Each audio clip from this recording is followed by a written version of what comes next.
Bonjour à tous et à toutes. Ravie de vous accueillir ce matin et de démarrer cette conférence. Merci à Christophe de m'avoir convié. Ravie d'introduire ensuite les différents intervenants. Donc là, l'enjeu ce matin, j'ai 15 minutes avec vous pour vous dépeindre un panorama à horizon 2030. Qu'est-ce que ça veut dire ? En gros, c'est vous préparer au sein de vos organisations sur les 5 grandes tendances à anticiper dès à présent et à imaginer les impacts sur vos différents métiers en fonction de vos structures. Donc, qu'est-ce que la révolution numérique ? En 15 minutes, on va être assez rapide et on pourra poursuivre après cette conférence si vous le souhaitez avec grand plaisir. Je me suis à votre disposition. Donc, révolution numérique, on entend parler de pas mal de mots galvaudés parfois, bouleversement, mutation, open innovation. On parle des relations start-up grand groupe, gros sujet à la mode. Nouvelle ère, performance, réactivité, customer-centrique, évolution, révolution, changement de paradigme, ou bien encore défi, culture digitale, acculturation, esprit collaboratif. Et puis pour finir, j'ai envie de vous parler d'agilité. Voilà tous ces mots qui gravitent autour de cette transformation numérique que vous vivez tous au quotidien, subissez aussi parfois. Et l'enjeu aujourd'hui, c'est de se dire comment on se prépare à tout cela, comment on préempte tous ces sujets qui évoluent au quotidien dans nos organisations pour être plus agile et également plus aguerri sur ces sujets.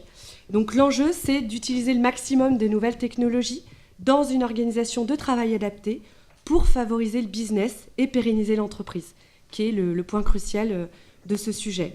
Donc on parle le monde d'hier, le monde d'aujourd'hui, avec le marché local, le marché mondial, avec toutes ces problématiques et ces sujets d'internationalisation qu'on doit anticiper, des services cloisonnés au travail collaboratif aujourd'hui, qui est le grand sujet, et on est dans l'antre du travail collaboratif chez WeWork aujourd'hui, pour ceux qui ne connaissent pas. C'est un très bel endroit, et bravo Christophe de nous avoir amenés aujourd'hui ici. C'est bien l'illustration aussi de ce qu'on fait avec Eurotech Week, et tout ce qui est recherche et R&D, donc cloisonné, à passer en plateforme d'idéation, de co-création.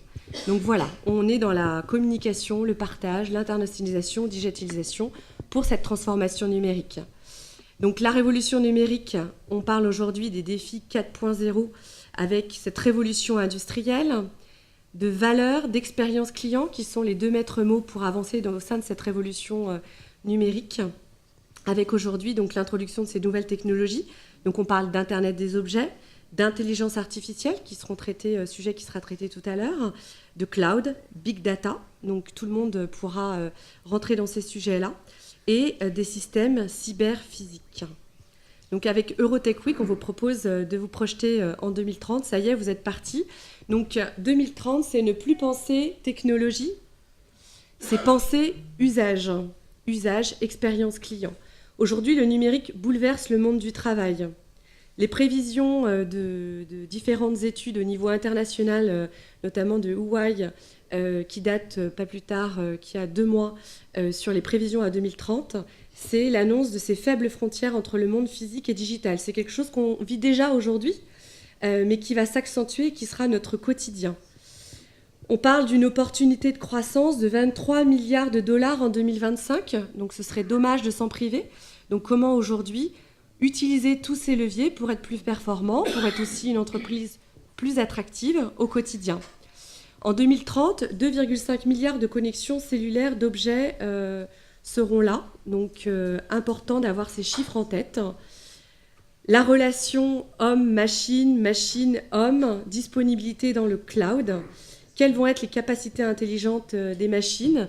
Gros sujet qu'on a vu et qui ont été prises également par le gouvernement sur France AI, France IA, tout dépend les langages. Et il y a un vrai sujet d'avancer sur ces problématiques. Donc les 5 grandes tendances que je voulais vous partager ce matin, et 2 d'entre elles, à savoir AI et blockchain, seront détaillées par la suite. C'est tout d'abord la collaboration homme-machine, ce nouveau rapport au monde. Bienvenue dans le futur, donc vous voyez déjà dans les publicités, dans les salons, notre ami Pepper, notamment, Nano, Nao, ou autres, qui sont aujourd'hui des vrais assistants collaboratifs. On parle également de Kobo, cette association du collaboratif et du robot. Comment rendre plus performant le travail au quotidien grâce au robot. Donc le robot qui vient en support de l'homme et pas à la place de. Ça marche pas mal en fait dans tout ce qui est industrie, entre autres. Pour ceux qui étaient à Vivatech dernièrement, on a vu des exosquelettes, et notamment avec Wondercraft, qui permet de donner de la mobilité aux personnes qui sont aujourd'hui notamment en fauteuil roulant. Donc ce sont des avancées technologiques incroyables qui, de mon point de vue, sont plus que utiles, passionnantes et donnent beaucoup de sens à ce qu'on fait aujourd'hui pour avancer sur ces technologies. Donc aujourd'hui, les robots nous aident aussi dans le quotidien au niveau de l'homme, au niveau de sa mobilité et au niveau de redonner de l'espoir à pas mal de gens. L'avènement des robots autonomes en entreprise, donc il y a pas mal de tests qui sont en cours là-dessus. Ce qu'on aurait pu voir dans des films de science-fiction il y a encore une vingtaine d'années, aujourd'hui se réalise au quotidien. Pas mal d'essais aussi sur le terrain dans le bâtiment pour gestion de chantier, tout ce qui est problématique de charges lourdes. On parle des voitures électriques autonomes. Aujourd'hui, ce n'est plus un mythe. On les voit arriver grandeur nature. En 2030, ce sera un quotidien qui est avéré, annoncé, et on y est déjà. Donc avec des drones, avec ces voitures autonomes qui demain impacteront vos différents métiers. J'intervenais chez Engie il y a quelques temps, pas plus tard qu'il y a 1 mois et demi. Et pour le coup, les problématiques, c'était de se dire comment le métier du technicien va changer avec l'arrivée des voitures autonomes.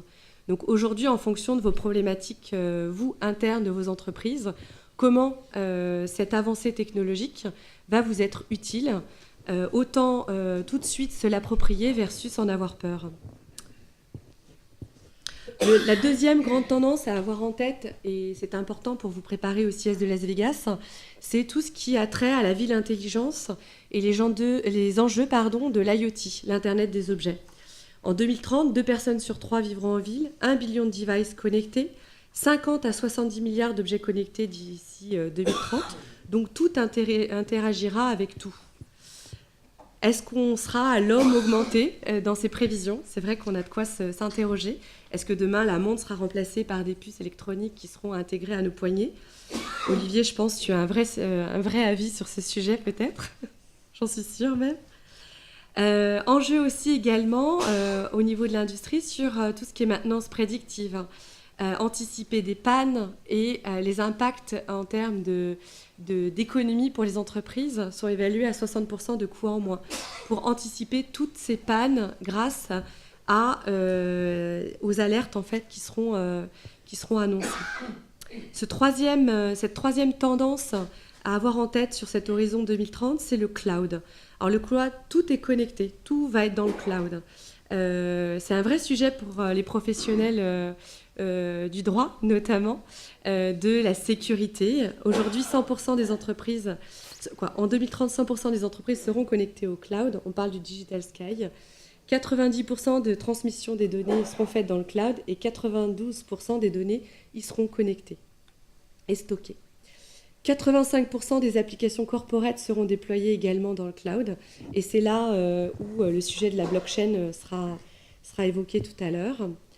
Donc l'enjeu, c'est de se tenir prêt à gérer cette transmission de données et à la stocker. La cybersécurité, de facto, vient en ligne de compte. Comment on arrive à être garant de cette protection de données? Où est ma donnée? Est-ce qu'elle est stockée en France, pas en France? On entend parler aujourd'hui de ces problématiques qui seront résolues et qui sont en phase d'être extrêmement pointues à ce niveau-là. La blockchain comme levier de communication du futur. Donc là, je ne rentre pas dans le détail du sujet qui sera évoqué, mais ça fait partie de cette tendance du cloud que je vous évoquais au préalable et qui sera un vrai enjeu. Aujourd'hui, on entend parler de blockchain, notamment dans tout ce qui est transactions financières, avec tous les nouveaux devices. L'enjeu, c'est de voir comment on va s'en servir au niveau des entreprises. Quatrième tendance importante et avant-dernière, l'intelligence artificielle, qui sera traitée juste après. Donc, l'intelligence artificielle regroupe à la fois donc, le machine learning et cette troisième évolution qui est le deep learning. Donc, le machine learning en synthèse, et Olivier, tu m'arrêtes si je me trompe, est basé sur l'intelligence artificielle avec une capacité d'apprentissage automatique pour vulgariser la chose. Et le deep learning, c'est basé sur le machine learning, c'est cette capacité d'analyse des données pour prendre des décisions. Typiquement, avec une voiture autonome, c'est je freine ou j'accélère. Donc sans l'intervention de l'homme. Donc c'est pour ça que c'est crucial qu'elle soit extrêmement développée. Et voilà comment ça s'imbrique. C'est une illustration que j'ai trouvée qui me semblait assez pertinente pour vulgariser à son maximum le sujet grandeur nature. Donc machine learning dont je vous parlais, et deep learning donc, qui est construit comme un système de réseau de neurones, comme le cerveau en fait humain. Aujourd'hui, le deep learning est installé dans notre quotidien, dans votre quotidien. Quelques exemples, chez Facebook avec la détection d'images non conformes aux conditions générales, Google Maps, déchiffrage des textes présents dans les paysages, ou encore Siri d'Apple pour l'analyse de mots-clés. Demain, qu'est-ce que sera justement ce deep learning ? Il est annoncé comme étant partout en 2030, notamment avec le tourisme. Un pure player optimise la recommandation auprès de ses clients. Dans le domaine de la finance, je ne sais pas s'il y en a parmi vous, aidera pour tout ce qui est choix, achat, revente d'actions en bourse et qui seront contrôlées et prédictions financières améliorées. Dans le secteur de l'art, notamment, qui est un vrai sujet, on parle d'art digital aujourd'hui, ou art-thérapie même. Les photos d'amateurs prennent les traits de photos de professionnels. On y est déjà, hein, mais c'est-à-dire qu'en 2030, ce sera complètement vulgarisé. Et puis, le deep learning sera extraordinaire sur tout ce qui est donc médecine, sciences, climat. Je vous parlais déjà des avancées avec les exosquelettes, notamment.